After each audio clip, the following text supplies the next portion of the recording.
it's all about motion. It's all about motion in order to capture that very special light. So the last photo exhibit that I had was all about stillness. It was macro photography, taking these very little delicate leaves, not breathing, having your everything composed and still in order to capture the essence of that dead leaf. This is the opposite. This is all about movement, camera movement, gesturing, you know, the wind in the leaves. So this, a lot of people came and thought it was fireworks. It's not.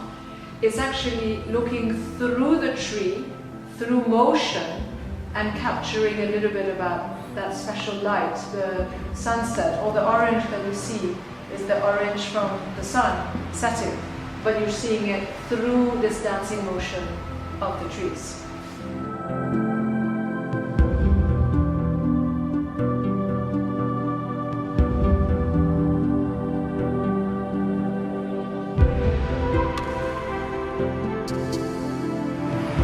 I was photographing these beautiful, majestic trees that I was surrounded by at a certain time of day, which is a no-no for photographers, which is about noon. It's the most overexposed, strongest light.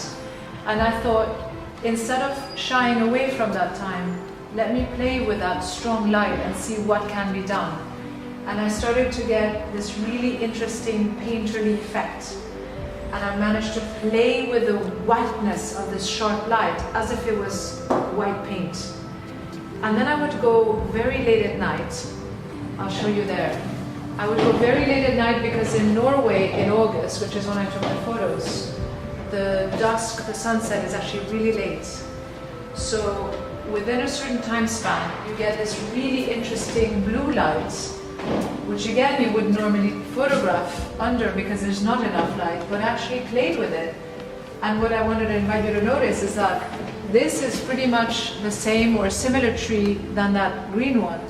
They look entirely different, but the only difference between these two pictures is the light. It's the nature of the quality of the light that makes all the difference.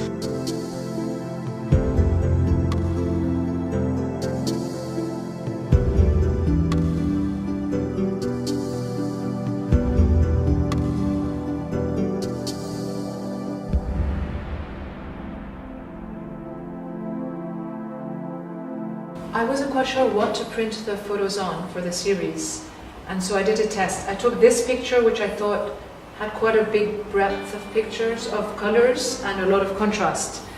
And I had this very same picture printed on about 10 different kinds of papers, different materials, metal, glass, you name it. And the one rendition that I thought was best, or at least what it is that I thought was best, was this German photographic paper called Hahnemühle paper.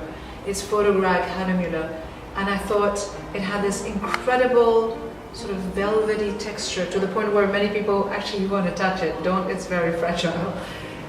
It gave a very good rendition of the range of color, and I thought the contrast and the depth of the black was actually quite astonishing. What is it as a painter that I've done? And how did I bridge the gap between my painterliness and my photographic work? So for a long time I've had this issue. I was thinking, you know, I one way as a painter and I'm a different way as a photographer, and how do I bridge the gap? And suddenly this summer I extraordinarily managed to turn my camera not in an object to take just regular photos. It magically somehow turned into a painting brush.